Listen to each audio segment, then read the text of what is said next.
Hey everybody, welcome back to another video.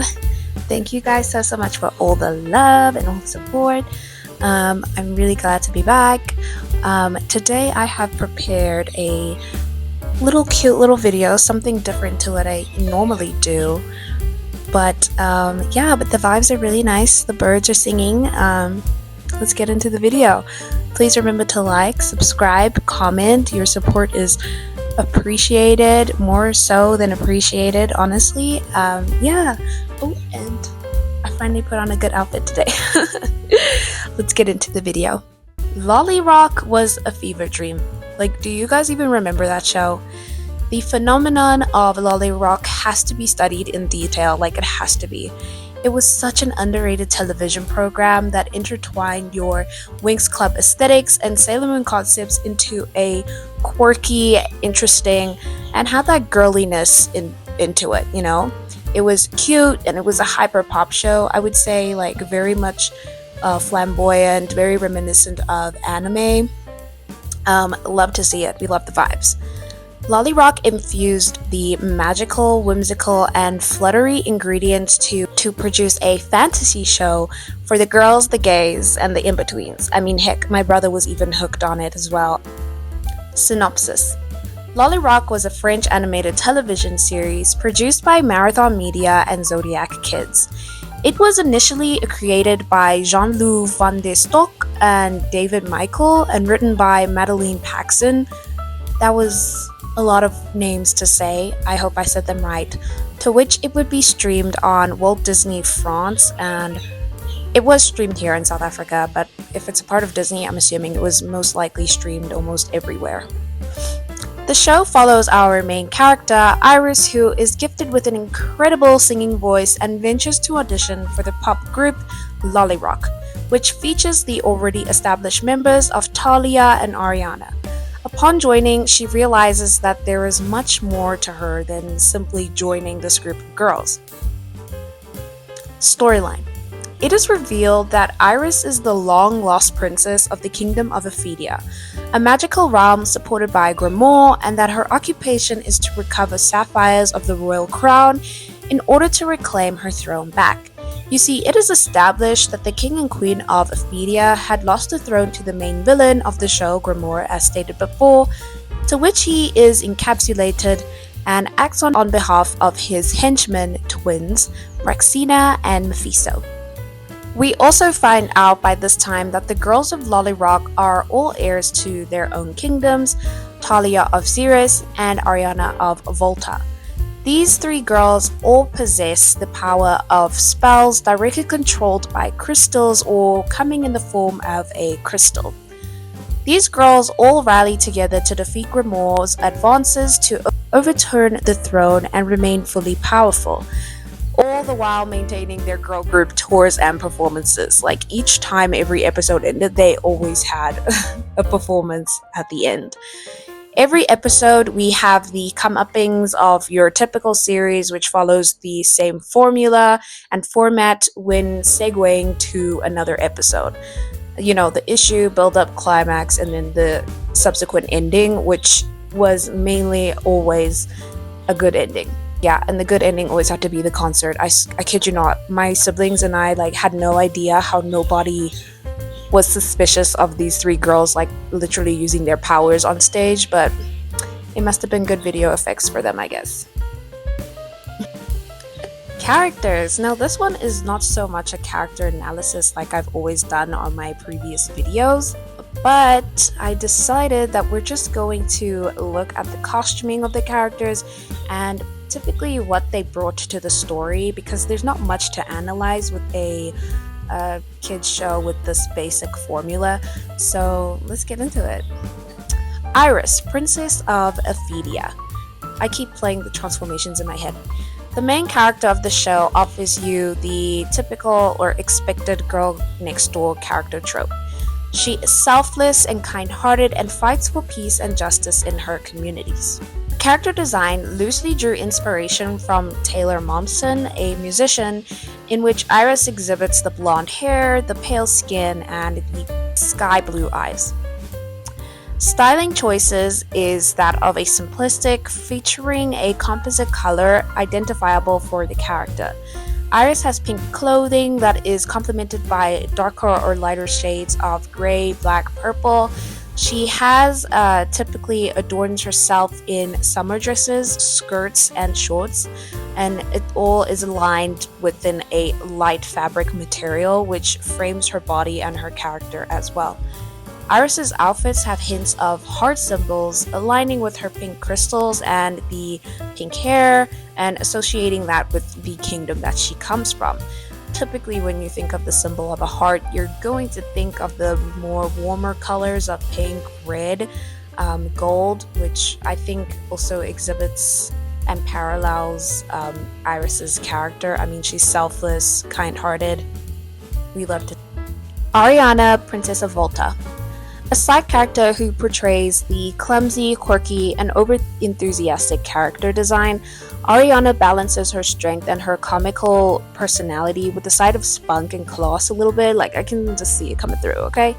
Her character design was loosely based on Ariana Grande, of course, and it's obviously evident with the ponytail and her cutesy stature and personality. Talia, Princess of Sirius.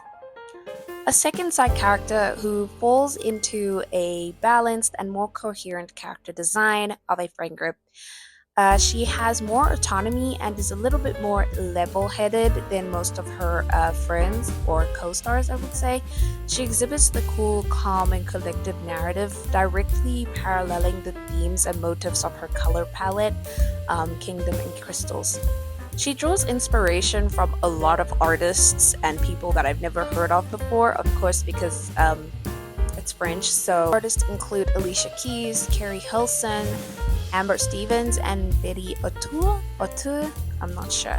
She features a slick geometrical color scheme, shape, and form, not featuring much of a variety in styling, but usually featuring uniformity and unity within her styling, very reflective of her character.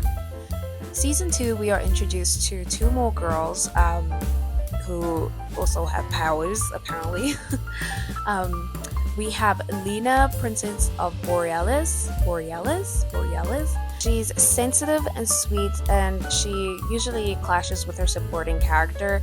I'm not sure who her character design was inspired by, but she's giving very much like old money, classy, grew up with money type of vibe to her character. But yeah, we have Karissa, Princess of Calyx. She's your flamboyant, tomboyish, and heroic type of character that we have. She's very much like I grew up in the South type of vibe, or perhaps even Irish. I'm not even sure. We have the orange hair. She looks really good, very cute. They all look cute in my opinion. One thing that I wanted to note with these character designs is that even though it was not all intended for representation, one thing with these girly, typical heroic shows is that you're going to see an onset of various differing characters, personalities, races, backgrounds. You see them interacting with each other, and I think they're very reminiscent of girls who are maybe tweens going into teen years. It's very nice to be able to be, when you're a kid specifically, you can look at a show and be like, oh, I see myself in that character. It doesn't even have to be a race thing. It could be down to personality, it could be down to how these people carry themselves and interact with other people, which I think is very important, and I think what's lacking in tween shows nowadays, especially for girls. We don't have a character where we can just point out and be like, yes. And I think that's one thing that they got right during these day and ages. If I'm wrong, let me know. I'm not really watching a lot of cartoons at the moment, but it was really nice to watch the show again. LOLIROCK officially aired the last season in 2017, which was season 2. With the introduction of the new Crystal Princesses assisting the trio within their battles, the season continues to build up until the final episode called The Final Battle, of course, in which we have Karissa and Lena try to fight Grimoire but are no match for his powers. Iris summons Shanila's power to counter Grimora's blast on her own, which we have this like typical anime battle type thing going on. What can you say? It was nice. In the ensuing struggle, Mephisto pushes Praxina from a collapsing rock, but falls off a cliff and dies from an explosion, supposedly. The episode ends with a promise ring from Nathaniel to Iris, which I really didn't care for them, but go on, I guess. I was more interested in her dynamics with the friendship group, if I'm being honest. The iconic concert and the inconspicuous shot of Praxina ultimately calling for revenge on Iris and the girls for the death of her brother. And that's it. LOLIROCK ended right there and then. My siblings and I were baffled by this ending in 2017. Like, we were stressed. Like, we waited so long for at least like an update or something, but we never received anything. Stay tuned. So, what exactly happened to LOLIROCK? Now, LOLIROCK was by no means perfect as one would think. Certainly, the storylines was as simple as one could get. The pacing was a bit redundant at some times. But Lord knows no one could have prepared myself for season 2. LOLIROCK falls part of these categories of one of those teen flick shows which aimed at showcasing a glitzy, subtle, girl power television series prominent at the time. Heck, I would argue it was one of the lasting few shows that we had at that time. I mean, we barely had shows catering to young children, young girls, or just young people in general that was genuine, just to show a girly narrative, not even about politics or anything. Like the things you see in Winx, in Monster High, like honestly, we hadn't seen that for a while. Well, after season 2, we never really got any type of narrative or story or type of thing that would happen. However, one staff member of TUMBLR did explain the circumstances, which is hearsay, so by all means take this with a grain of salt.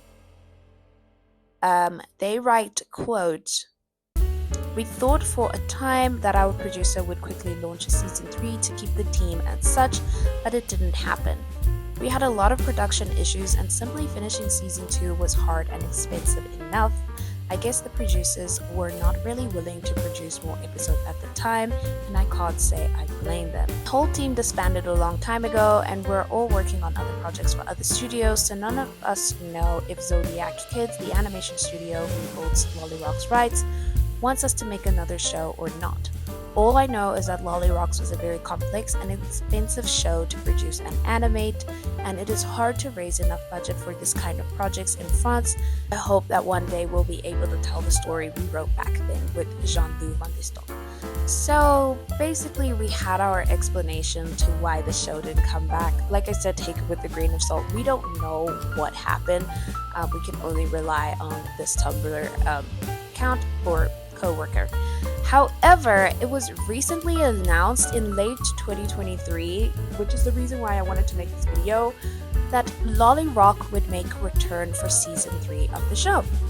The creator on Instagram announced it, and guys, after 6 years, we are finally going to get something. We got one confirmation of something being in the works.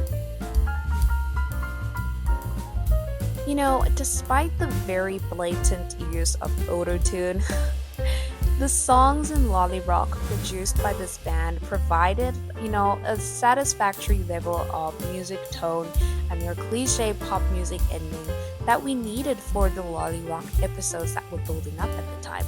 I genuinely enjoy listening to LOLIROCK. I remember one time my sister and I literally downloaded the whole album and listened to it for old time's sake. LOLIROCK songs are like, they have a specific method and a formula that they build to be, I think, memorable. It's meant to stay in your head, and I think for young impressionable minds that's going to happen, and that's what happened, because I still sing the song time to time. I'm like, oh yeah, that was from LOLIROCK, I remember now. But yes, now we finally reached the conclusion. LOLIROCK comprises, like I said, continuously the typical formula of your quirky, feminine, and hyperpop styles and themes of intertwining them subjectively. They created a show that is like all glitz and glam, your typical group of girls who have powers, who all have different varying personalities and represent a lot of children at the time. Um, I love it. I love LOLIROCK, and I'm really excited to see where season 3 will take the story. I really want to know what's going on with Roxina. I hope I think it's really nice to also have a villain who is a woman, or wouldn't say woman, but teen as well at this time of their lives.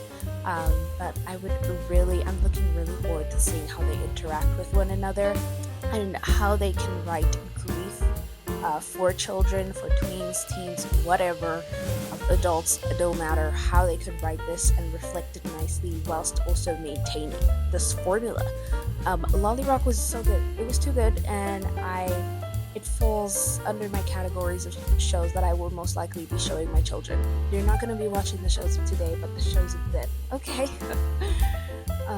But yeah, thank you guys so much for watching my video. This was a short and sweet video. I didn't want it to be too long.